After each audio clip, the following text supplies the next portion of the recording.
Hello बच्चों, कैसे हैं आप?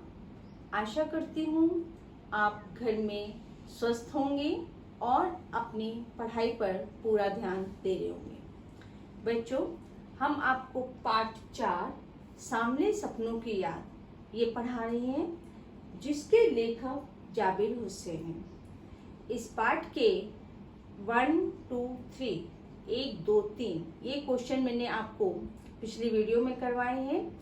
इस बार मैं आपको क्वेश्चन नंबर 4 जिसके 3 भाग हैं और क्वेश्चन नंबर 5 के आंसर समझाऊंगी। सो बच्चों, आंसर समझने से पहले हर बार की तरह आप मेरे YouTube चैनल को लाइक और सब्सक्राइब करना ना भूलें। तो क्वेश्चन नंबर 4 इस प्रकार है, आशय स्पष्ट कीजिए। आशय स्पष्ट करने का मतलब होता है उसका अर्थ समझाना। तो पहला है, वो लॉरेंस की तरह नैसर्गिक जिंदगी का प्रतिरूप बन गई थी। तो यहाँ पर इसका उत्तर होगा कि वो, यहाँ पर वो शब्द सालिम अली के लिए प्रयोग हुआ है।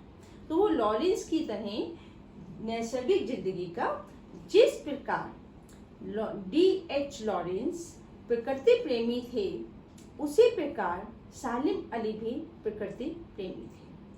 नैसर्गिक जिंदगी का प्रतिरूप, इसका मतलब होता है प्रकृतिमय हो जाना।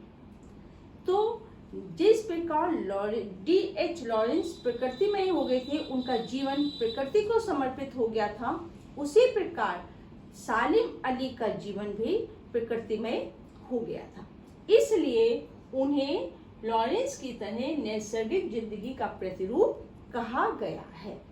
ये था इसका आशय।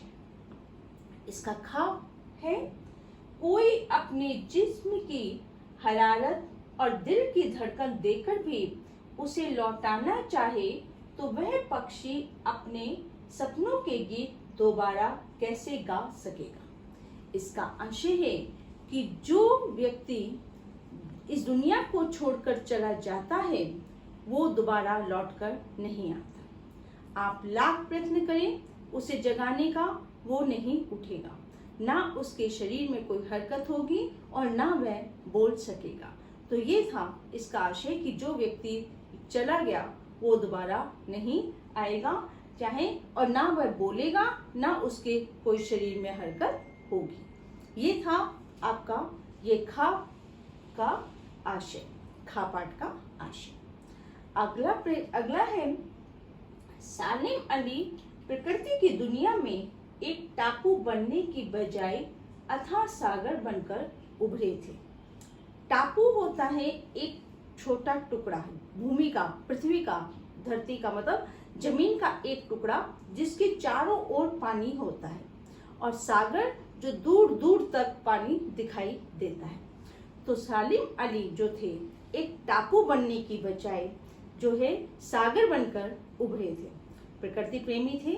उन्होंने जो है पक्षियों की तलाश के लिए वो बहुत दूर दूर तक विचरण करते थे, घूमते थे, और वो उनकी तलाश, उनको खोज कर पक्षियों की देखभाल करते थे। तो यहाँ पर है कि वो दुनिया में टापू नहीं बने, एक छोटा उनका जीवन सीमित नहीं था, वो काफी दूर दूर तक विचरण करते रहे। अगला प्रश्न इस प्रकार है, इस पाठ के आधार पर लेखक की भाषा शैली की 4 विशेषताएं बताइए। इस पाठ में उन्होंने भाषा की 4 विशेषताएं हैं। पहला आप लिख सकते हैं कि इस पाठ में जो है सरल भाषा का प्रयोग हुआ है। दूसरा, आपने देखा होगा इस पाठ में लेखक ने कृष्ण का वृंदावन में जो वर्णन किया है वो चित्रात्मक शैली है। तीसरा, इस पाठ में उर्दू, फारसी और अंग्रेजी इन शब्दों का भी प्रयोग हुआ है। चौथा, आप इसमें वर्णनात्मक शैली का भी प्रयोग लिख सकते हैं, क्योंकि उन्होंने प्रकृति का बहुत अच्छा वर्णन किया है। सो ये हैं आपके प्रश्नों के उत्तर।